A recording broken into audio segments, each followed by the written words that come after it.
Shake you. I will never shake you. God bless you, mommy. I appreciate you. God bless you for supporting the brand African Prestige. You and your husband, Lanko. I appreciate you, mommy. God bless you. Yeah, I'm telling you. She the year right now. You can.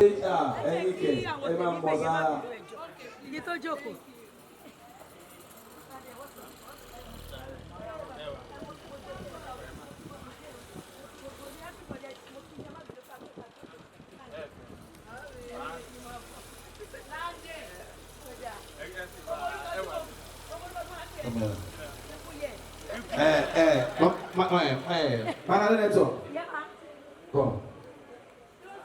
Are you? Let's be serious now. Are you hearing me? Now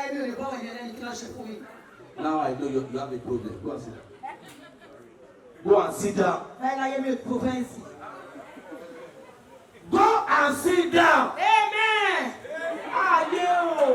Ladies and gentlemen,